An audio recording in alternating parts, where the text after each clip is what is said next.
Gente, vamos tratar de dois grupos de assunto no nosso vídeo de hoje. Em primeiro lugar, eu vou comentar a respeito de recentes decisões do Supremo Tribunal Federal e da Câmara dos Deputados do Senado Federal, ou seja, Judiciário e Legislativo, sobre as quais nós brasileiros teremos muito a lamentar num futuro não tão distante assim, ou até no presente. E depois ainda vou dar um rápido pitaco a respeito sobre a queda da taxa de desemprego no Brasil, divulgada hoje pelo IBGE. Meu nome é Eduardo Starosta e esse é o canal Fora de Curva. Bom, pessoal, para começo de conversa, eu tenho que destacar que, lamentavelmente, os três poderes estabelecidos aqui no Brasil não contam com a confiabilidade de boa parte da população brasileira, na qual eu me incluo. Mas o que está acontecendo, o que aconteceu entre ontem e hoje, tanto no Judiciário como na Câmara dos Deputados do Senado Federal, ou seja, o Legislativo, é realmente de lamentar e de temer pelo futuro. Vamos analisar por partes, então. Em primeiro lugar, ontem, o Supremo Tribunal Federal estabeleceu que a imprensa pode ser punida por declarações de uma pessoa, de um entrevistado, que conte alguma mentira, que fale alguma inverdade. Ou seja, você ou um veículo de imprensa vai entrevistar um político, que só fala verdades, é claro, mas ele escorrega nesse verdadeirismo dele e conta alguma lorota. Se essa lorota não for investigada e comprovada, além do político poder ser passível de processo, o veículo de imprensa é corresponsável pelo que ele disse. O que significa isso, gente, no dia a dia? O que significa na vida real? Simplesmente a consolidação de um processo brabo, muito autoritário de censura. Os jornais, portais, televisões, rádios sempre vão estar temendo pelo que vai ser divulgado nas suas redes, especialmente nessas programações ao vivo que realmente não se tem controle sobre o que as pessoas falam. Pessoal, vocês repararam na gravidade disso? Vamos lembrar que a verdade, especialmente pela polarização política aqui no Brasil, deixou de ser alguma coisa ligada a fatos e passou a se conectar à vontade do legislador ou ao grupo político dominante. Então, o que vai ser do futuro em relação a isso? Simplesmente a mordaça em cima de uma cláusula pétrea da Constituição, incluída no artigo 5º do texto legal, que é a liberdade de expressão, o livre expressar. Evidentemente, uma pessoa que fala alguma mentira, divulga alguma mentira, ela sim tem que ser investigada, eventualmente punida, e as vítimas compensadas pelo mal feito desse mentiroso, desse fofoqueiro. Mas o veículo que divulga, sendo colocado como solidário nisso, deixa um grande, um enorme temor, tanto na imprensa tradicional como na nova imprensa, nas redes sociais, na informação descentralizada, sobre o que vai ser dito. Então é evidentemente um cala-boca na população e nos veículos de divulgação de notícias, e é claro, um passo muito firme dado em direção à ditadura, à mordaça dos brasileiros. Isso sempre acaba mal porque por trás desse autoritarismo sempre vem crueldade, muita corrupção e perda de liberdade. E perda de liberdade, podem verificar em todos os países onde isso predomina, é sinônimo de miséria material, de miséria humana. Lamentável, espero que isso cedo, não tarde, mais cedo ainda, seja revertido. E isso mostra que nós não podemos confiar nem na Suprema Corte aqui do nosso país, que está não olhando a justiça como deve, mas sim sob um foco político e dentro de um escopo completamente fundamentalista e, a meu ver, ainda posso falar, acredito eu, equivocado, errado, moralmente degradado. E como se não bastasse, o Supremo acabou também decidindo ontem, por 6 votos a 5, que a tal da DIFAL, que é diferencial de alíquota tributária, que é um imposto interestadual cobrado na fronteira entre as unidades da federação, voltou a valer com efeitos retroativos a abril de 2022. Quem é que vai sofrer com isso? Vou deixar bem claro. Em primeiro lugar, o próprio consumidor, o cidadão brasileiro, que vai ser forçado a pagar mais impostos. E também nesse mesmo nível, olha só o que vai acontecer. As micro e pequenas empresas optantes pelo Simples, que é aquele regime simplificado de tributação, elas pagam um imposto menorzinho, de uma maneira mais fácil e simples, como diz o nome, para não se meter tanto em burocracia. Só que, em contrapartida, elas não podem ser creditados impostos dos produtos que compram para revender para o consumidor. Já existe uma treta muito grande em relação a isso, por conta da tal substituição tributária, que é a fase anterior da cadeia produtiva, recolhendo o imposto das fases posteriores, e aí essas empresas do Simples pagam imposto duplo, agora vão voltar a pagar esse imposto duplicado antes mesmo de vender o produto, quando essa mercadoria chega na fronteira estadual e o caminhoneiro apresentar nota fiscal para a Receita do Estado. Gente, isso simplesmente, como acontecia antes, tirava a viabilidade do Simples, agora vai tirar ainda mais.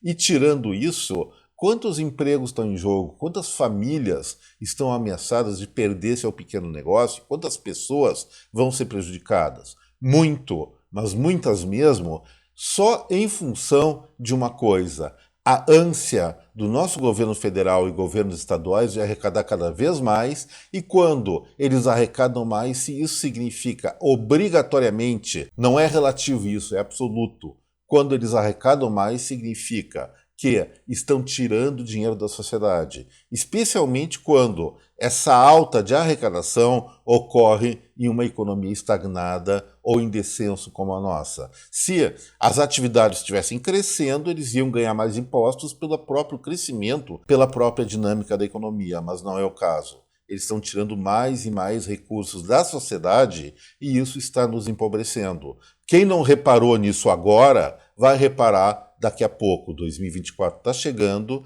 e as perspectivas, tanto econômicas já estabelecidas, como as expectativas em função desse esforço tributário do governo, nos mostram que ano que vem vão ter muita, mas muita dificuldade, o que não precisaria estar acontecendo com um pouco de inteligência fiscal, com um pouco de raciocínio lógico dos gestores públicos em relação ao que é o melhor para a população, que elegeu eles, colocou eles nessas posições de poder. Bom, erramos sim nas votações que fizemos, espero que isso não se repita daqui a 3 anos. E pelo lado do Congresso Nacional, o nosso Senado, nossos senadores, tão carinhosamente eleitos, aprovaram a tal da taxação da tributação adicional dos fundos offshore e super ricos.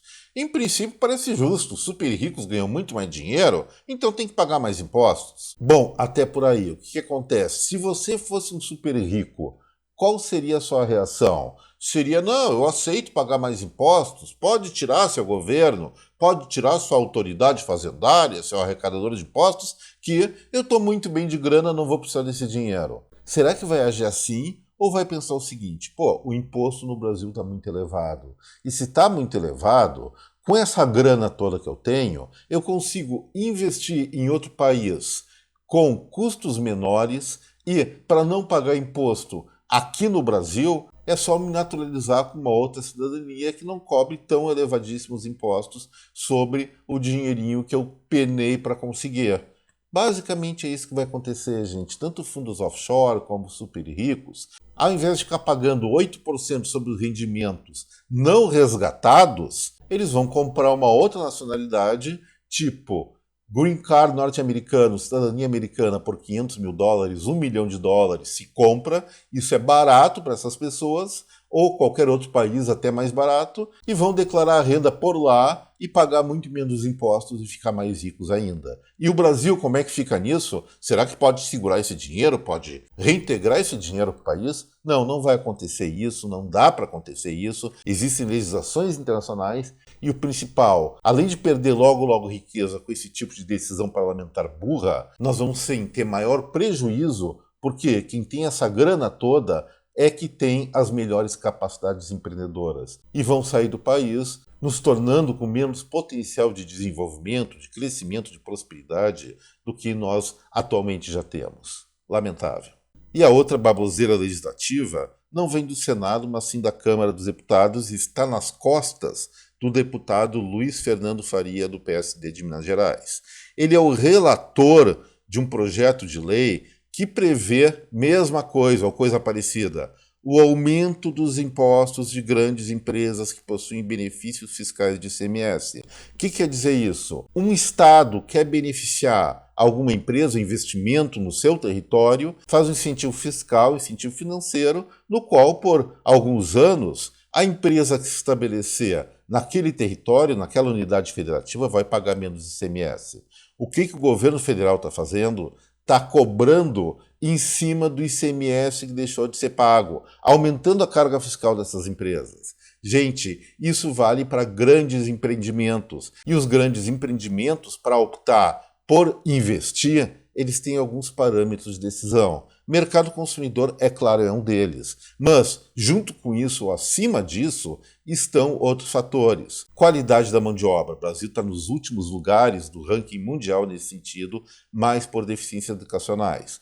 Além disso, tributação, simplificação, burocracia. E em todas essas questões nós estamos na rabeira do mundo e galgando posições ainda piores. Em contraposição a isso, vem uma Argentina que promete mudar muito o seu panorama econômico, proporcionando mais liberdade empreendedora, menos impostos, Estado menos opressor à iniciativa privada. Esses investimentos, as grandes corporações, certamente, mantendo o mercado brasileiro, vão querer migrar para lá, para o Uruguai, até para o Paraguai, que tem condições mais férteis, mais vantajosas para o estabelecimento empresarial. E aí, nós vamos ser o quê? Um grande mercado consumidor cada vez mais empobrecido, então, cada vez menos consumidor. Mais uma vez, encaminhamentos burros, obtusos, das nossas políticas públicas, tanto ao nível do judiciário como ao nível do legislativo. Sobre o governo federal, não tenho nada para falar hoje. Mas, para encerrar o Fora de Curva, vamos para o último assunto que eu prometi para vocês, uma rápida análise da desocupação do Brasil pelo indicador divulgado hoje pelo IBGE. Mas antes disso, claro, não esqueça do like, do compartilhamento desse vídeo com a sua rede de contatos, e aos que me assistem pela primeira vez, reitero o convite de inscrição aqui no canal. Gente, o IBGE divulgou hoje a taxa de desocupação do trimestre envolvendo agosto, setembro, outubro de 2023, que cravou 7,6%. É um resultado bom, podemos dizer que pelo percentual sim, é um resultado positivo, já que ele vem caindo, a desocupação, segundo o IBGE, segundo o PNAD do IBGE, vem caindo ao longo dos últimos meses de uma maneira branda, mas continuada. Então, dado favorável ao Brasil. Mas vamos abrir o olho para algumas coisas. Como eu disse rapidamente nessa minha conversa, o IBGE é o grande Instituto Brasileiro de Geografia e Estatística que abarca vários núcleos de estudo. Um deles é o PNAD, que é a Pesquisa Nacional de Amostra por Domicílio, que calcula a taxa de desocupação. Como é que eles fazem? É uma amostra, pesquisa nacional por amostra de domicílio. Então eles não pesquisam tudo, não pegam dados censitários, vamos dizer assim. Eles pegam uma parte da realidade, consistentemente em termos de estatística muito bem estudado, e supõem que isso reflita o total do Brasil. E essa amostra considera que nós, brasileiros, temos uma população de 215.886.000 habitantes, sendo que o censo saiu no final de 2022, publicado alguns meses atrás, coloca outra realidade. Somos não 215, quase 216 milhões, mas sim 203 milhões, 6% a menos. E isso afeta esses indicadores. Eu fiz um cálculo rápido, linear, mostrando que, dentro desses parâmetros e adotando proporcionalidades para as pessoas acima de 14 anos que poderiam estar no mercado de trabalho, essa taxa de desemprego giraria em torno de 8%. Não é culpa desse governo, ela estaria caindo em relação aos meses anteriores, mas sim, vale a pena uma atualização de dados para que nós tenhamos informações mais consistentes, mais exatas. E hoje eu fico por aqui. De novo, se gostaram do vídeo, não esqueçam do like, do compartilhamento e da inscrição no canal. Gente, um abraço a cada um de vocês. Até breve. Tchau.